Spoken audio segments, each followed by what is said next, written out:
What I started out with when I was doing audio in general was the Zoom H6. That is literally an audio recorder that gives you up to 6 mic inputs. With that, you can use XLR cables. If you go and get XLR to a 1/4 inch, which is the thicker headphone jack, you can also plug that into at least 4 of those inputs.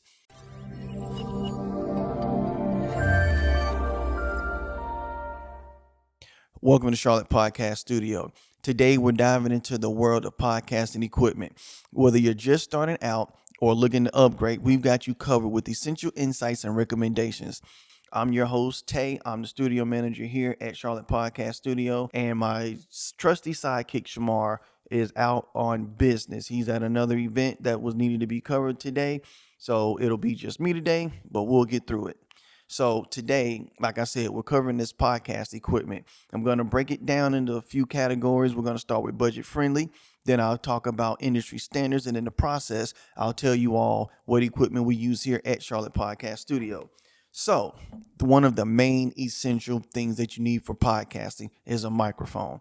Now, look for budget friendly USB microphones such as the Blue Snowball, the Samsung the Q2U, as well as the Audio-Technica ATR 2100X.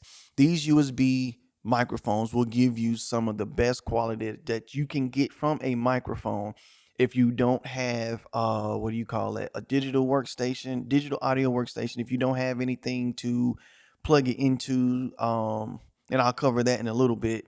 But to dial back, as long as you have a USB port on your computer or wherever you're recording, these mics will be essential. These mics are all under $100, which is another good thing as well. They offer good quality, like I stated. They're easy to set up and perfect for beginners. So if you've never done anything concerning audio or done anything with podcasting or any recording in general, that Blue Snowball, I recommend that one, and the Audio-Technica.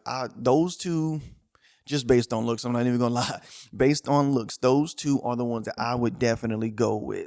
With these, they provide a significant upgrade from built-in laptop microphones, capturing clear audio without spending too much money.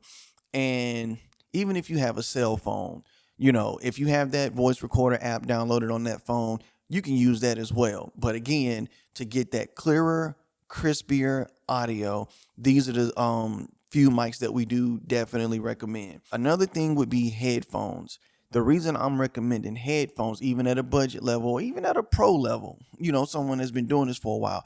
The reason I'm recommending headphones is because you're the only person that's there when you're doing your recording. For instance, right now, I know I'm going to sound clean. I know I'm going to sound crisp. I know I'm going to sound clear because I know what goes into the process of making sure that these recordings come out correct. So the headphones, use headphones, invest in closed back headphones to monitor your recording effectively. So for those of you watching us on YouTube, these are what they call closed back headphones. These, I believe, are the Audio-Technicas. These are the ATH-M30X. Good pair of headphones.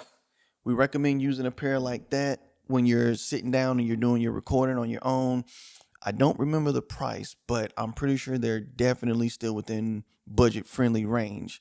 You have options like the Sony MDR7506 or the Audio-Technica ATH-M50X, which is I think those are bigger than the ones that we have here at the studio. And again, those are $100 each. They're durable and provide clear audio feedback. You will be able to hear yourself and any background noise through those headphones. It doesn't matter if you're on a computer, if you're using your cell phone. Yeah, you'll probably have to use a headphone splitter with, the phones nowadays. But, that's just where technology has taken us. And it's cool. I have no problems with it. So these closed back headphones, they prevent sound leakage and improve audio insulation during recording.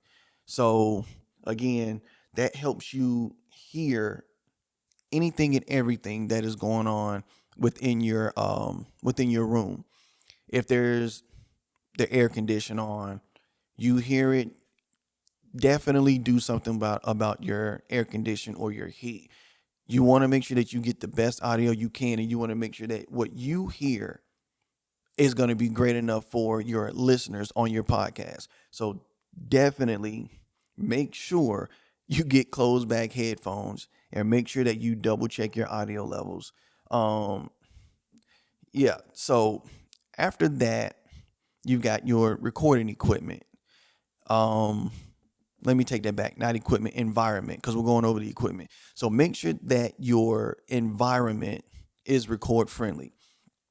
What I mean by that is, again, I'm looking around the studio trying to see if I can pinpoint anything. But in that environment, we've mentioned it before. I'm pretty sure we've mentioned it before, and we'll mention it again. A place like a closet that is full of clothes is one of the best places that you can actually go in and get your audio to sound the greatest. So dampen clothes, dampen area. Let me see. If you've got blankets, put those blankets down in the floor in a corner. I think they call those bass traps, if I'm remembering correctly. That way, whatever it does and can resonate throughout the room, you have the ability to cancel that.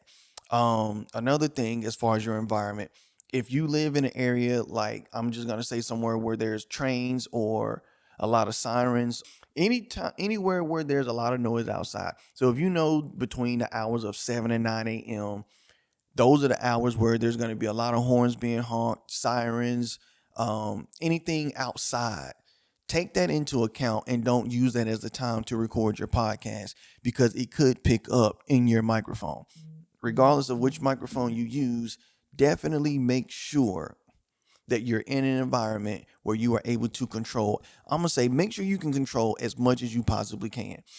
I mentioned the blankets. You can get foam panels, hang those up, put those around where you're going to be to dampen the sound as needed. This simple setup can significantly improve the audio quality. With that, you have free software that can take what you put in it and enhance the audio. So you have Adobe Audition. Of course, that's paid for. You have Audacity, you have GarageBand, you have DaVinci Resolve. That one is free. I'll get to that one in a little bit. These programs, mostly the free software like Audacity, GarageBand, and DaVinci Resolve. DaVinci Resolve is a great platform. And again, I'll get to that in a minute. These free softwares are powerful enough to podcast recording and editing, offering essential tools like noise reduction and equalization. They are also user-friendly with plenty of online tutorials available. Make them your ideal podcasting software for beginners if you're starting out. Learn how to do it. Get in when you're getting into podcasting. What we use here in the studio, we have, as you can see, I think you can see it, we have pod mics. These pod mics are also around $100, just like the Audio Technica and the Blue Snowball that I recommended earlier. But this is also an XLR input. There's no USB on the back of this microphone, which means that you are going to need a way to plug this up. As far as headphones, like I said, we use the ATX M30s here in the studio. M30X, make sure I say that part. As far as the recording environment, we optimize our board and our cameras, mainly the board, to make sure that we capture the best audio as possible. So there's usually someone behind the camera that's working and tweaking things as we talk, as we continue, and pretty much anything and everything essential. So the recommended microphone, like I said, is what we use. The Rode Pod mic. I say that wrong all the time. I say it all the time. And it's crazy because I do. But yeah, so this is the Rode Pod mic. It's one of the best microphones that you can get on a budget. It was once not studio, but industry standard. But industry standard has moved to the Shure SM7B, if I'm remembering correctly. Again, on a budget, yet great quality for $100, because that Shure mic that is industry standard, those mics are $400. So for $400, we're able to get 4 of these mics. The audio quality is really not that much different. It's really not. So I guess at the end of the day, it depends on how you have your EQ set on your board or wherever you're recording to, and how well you can EQ it, enhance it, and any other thing that you can technically do in post. You've got the Rode NT1A. I think that one is a pretty decent mic for a shotgun mic, if I'm remembering correctly, because again, it is XLR cable, XLR input into that mic. As far as headphones that we recommend, the ATX, the M30s, the M30Xs, those headphones are pretty good. You have the Sennheiser HD 280 Pros. I know I don't have those. I can't remember the price on those, but that's industry standard. I wouldn't push too hard if you're starting out for industry standard. And since prices change, I don't want to give you a price and then it be wrong. Prices change, prices go up, prices go down, which reminds me, everything that I've spoken about so far, prices change. Don't quote me on these prices, because again, prices will change. These pod mics, as far as I know, have stayed $100. Those microphones, as far as I know, have stayed $100 or less. So again, don't quote me. Don't quote me. Just don't quote me, because I don't want anybody to say, oh man, you told me this and you told me that. And just go look, do your research, go on Amazon, go on the retailer's website, Best Buy, wherever you got to go. Just do your price shopping first. Do not just go straight and assume what I'm telling you is right.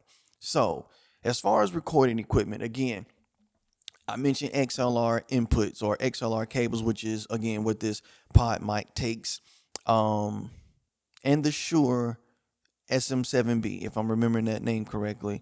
Those also take those both take XLR cables. There's no USB to plug directly into your computer. So with that, you need to make sure that you have the proper recording equipment. The best, cheapest one that I can remember is I think it's Focusrite Scarlett 2i2.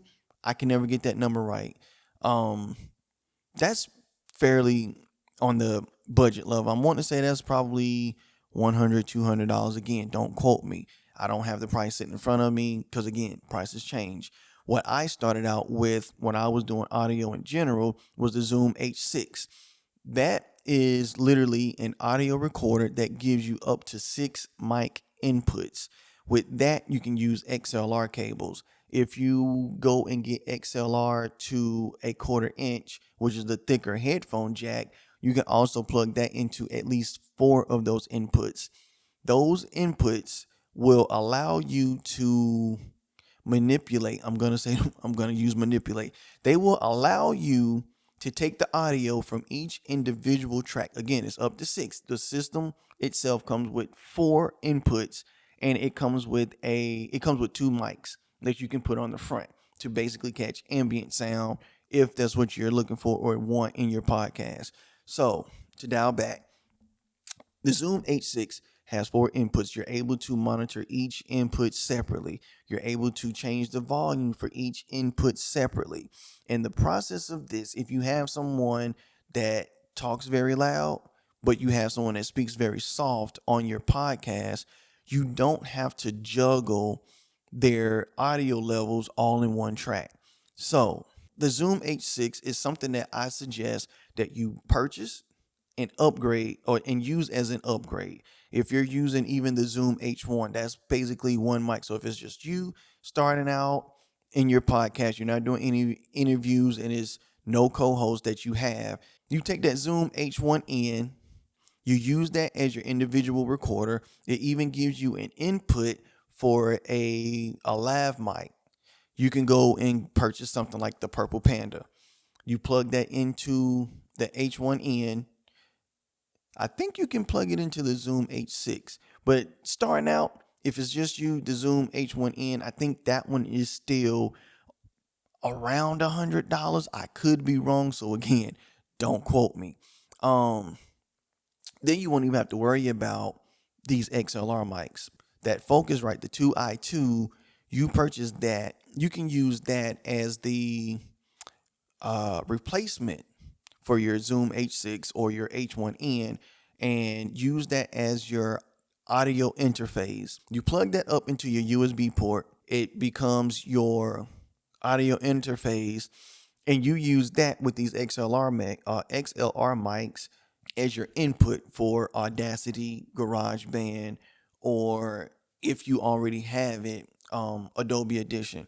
But again, sticking with the free stuff, Audacity and GarageBand, and you can even pull into the space of DaVinci Resolve, because DaVinci Resolve covers a multitude of things. You got where you can take your visual podcast, import it into the program. You can go in and you can EQ your audio. You can pretty much do everything on the audio side like Audacity and GarageBand can. Make sure whatever recording setup you decide to go with, you purchase all the essential equipment: your mic, your XLR cable, your USB cable, your audio interface, and learn how to use those things. Don't just sit down and expect to know how to do everything straight out of the gate. That's typically not how this stuff works. And again, if you don't have a computer, that's fine. I don't want to say cheap out, but go the cheaper route. Get your phone camera, put that on a tripod, plug that up somewhere. There's your video. Then you go and get something like the Zoom H1N. Boom, there's your audio. I think that pretty much covers that part. I don't want to keep ragging on about it. So once you do have these microphones, these headphones, you have your recording set up. The next few things are for those that are looking to upgrade. For instance, get you a preamp. You get you a preamp such as the Cloudlifter CL-1 or the DBX 286S to amplify microphone signals cleanly, reducing noise and enhancing clarity. So what that basically is a preamps are basically the middleman for your audio. They will use your input, clean it up a little bit, and then allow you to be able to EQ a better, what do you call that? Input signal.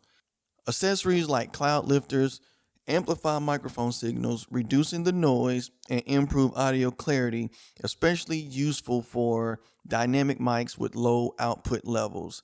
So if I'm remembering correctly, a dynamic mic are those that typically don't have to use, phantom power. So this mic here is a condenser, if I'm remembering correctly.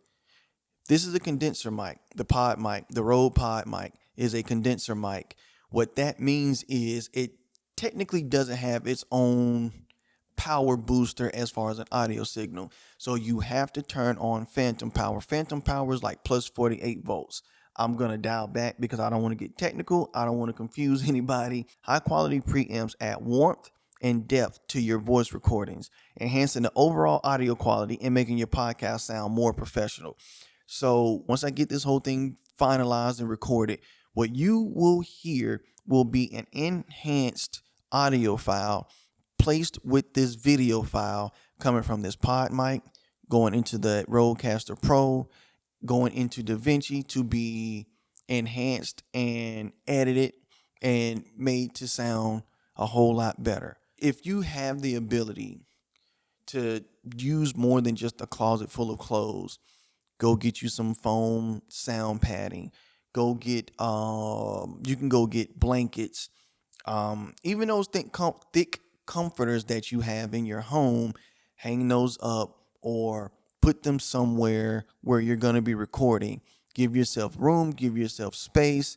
Make sure you enhance what you have to do on any and all levels. Use blankets, that foam stuff, like I said.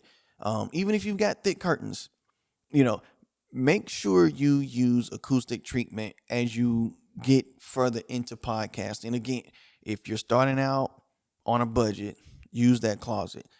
If you have that money, go get what you can get.